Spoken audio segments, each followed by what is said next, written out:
Hello Stokies, it's Craig here from the Bear Pit TV and I'm going to be looking at my preferred 11 for this coming Sunday's game against Manchester United at Old Trafford. So we've been to Old Trafford now 7 times since we've been in the Premiership and we've recorded an astounding 0 points. So I'm not overly optimistic, but I don't know, as this week's gone on, a tiny part of me feels something might happen at Old Trafford. We might nick a point. I'm probably being overly optimistic here and a bit daft, but something's telling me we're going to nick a point at Man United.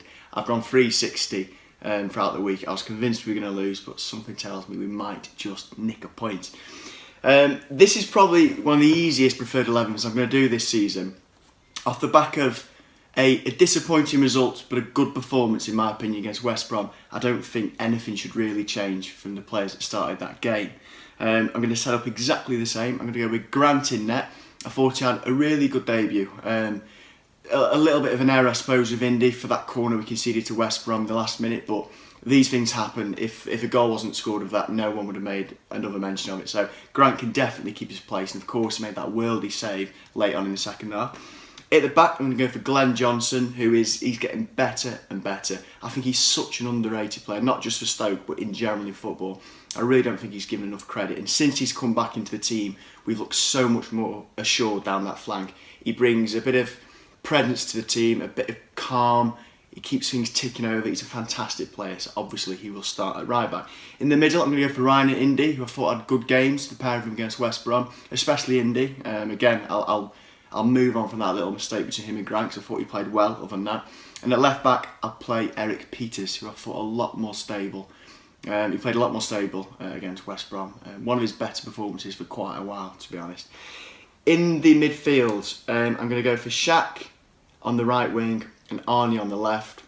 Shaq had one of his best games in a Stoke shirt for me. It's the first time I've seen him on the pitch and really kind of, I don't know, take control. You could see that he knew for the first time in Stoke colours that he is one of our best players. He seems so assured, so confident, and it's something I've not seen in Shaqiri since we bought him. He really kind of had this aura of confidence about him, this kind of feeling that he knows he's a good player. I think he really showed that. I think he liked the idea that he was coming in to potentially save the team after the bad run we've been on. I think it really reflected in his performance.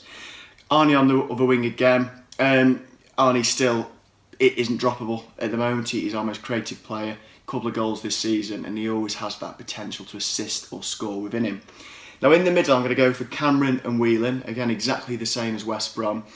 I'm finding it quite difficult to work out if we looked more assured in a defensive capacity because of these pairs sitting, or the fact that West Brom just didn't attack. It's quite difficult to tell. I mean, we definitely looked more solid, but whether that was because Pulis and West Brom didn't venture forward at all when we had the ball, or whether it's because we had Cameron and Whelan, 2 genuine defensive midfielders, actually sat protecting the back four.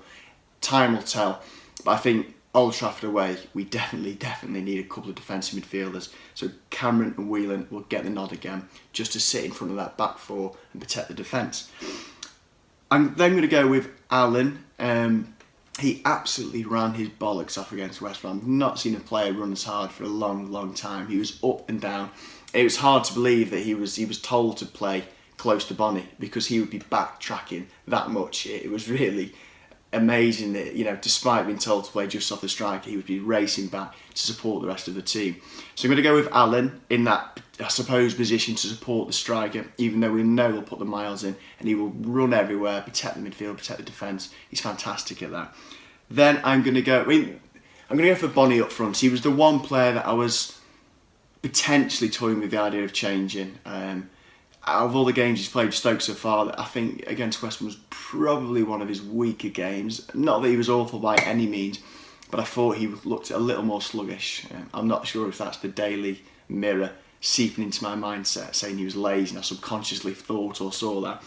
But he was the closest that I came to maybe changing something, but I still think for the alleged 120 grand a week we're paying him, or at least a large part of it whilst he's on loan, I think he needs to play. I think he can get one goal and a decent performance, he really will get going and will have a fantastic player in the hands. So there we go.